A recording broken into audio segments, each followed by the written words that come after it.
4 things that are really bad for your brain.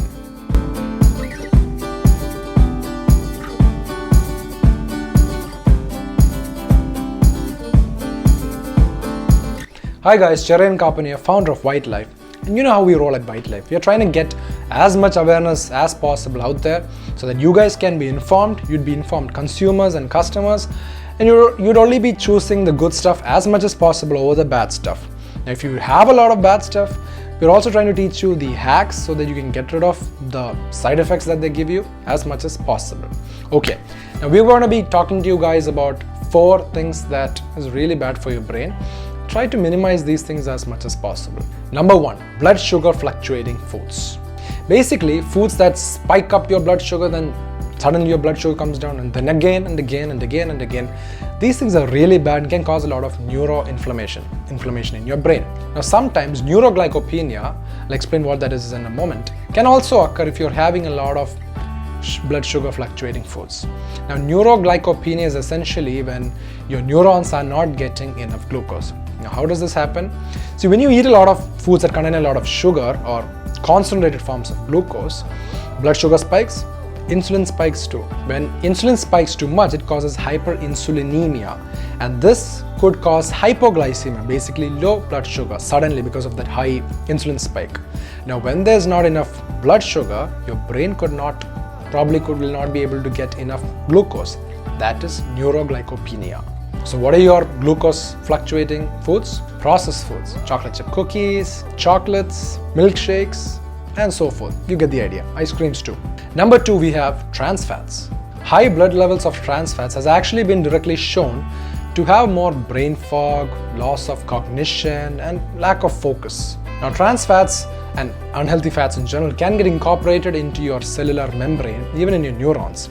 Now this can cause a lot of dysfunction among the neurons, which means poorer connectivity and poor communication, which can lead to a lot of brain related issues. We don't want a poor memory and we don't want a lack of focus, right? We gotta live life to its fullest. So avoid trans fats as much as possible too. Number 3, excess gluten. Now gluten is kind of like a controversy subject because a lot of people don't really have an issue with gluten because, well, we can't really say that because it depends on how they cook the food, etc. But from what we have learned, gluten, that's something that's commonly found, it's a protein that's commonly found in wheat, is basically a glue-like substance that helps food maintain its shape and integrity.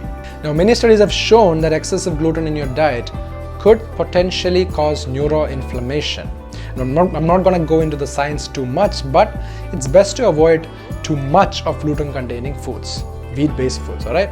Finally, we have heavy metal poisoning. Excess aluminum, mercury, lead, lithium, all these heavy metals can cause a lot of issues in the brain. They can affect how the neurotransmitters are made and processed, which means you could have series of excitations or mood offs. Even chances of depression are high if you have a lot of heavy metals in your body. Canned food can contain a lot of lead, so it's best to avoid canned food. Big fishes, I speak about this a lot, because of biomagnification, they contain a lot of mercury, so it's best to stick to tinier fishes. Some surveys have shown that even brown rice, high amounts of it, can contain arsenic. Now arsenic is very poisonous. So limit such foods and make sure that you're not taking in too much of these heavy metals. Even Ayurvedic products, right? A lot of the Ayurvedic products, if they're not tested and manufactured properly, they could contain a lot of lead as well. I've spoken to a few doctors who've actually told me that a lot of the patients with kidney related issues, they have a lot of lead in their system, and many of them have a history of taking Ayurvedic based products. So just keep that in mind. Alright guys, as always, stay informed and stay aware, and that's the only way we can live a healthier and more fulfilling life and prevent as many problems as possible. Alright guys, so I'll see you guys in the next video. Stay healthy and live a life without limitations.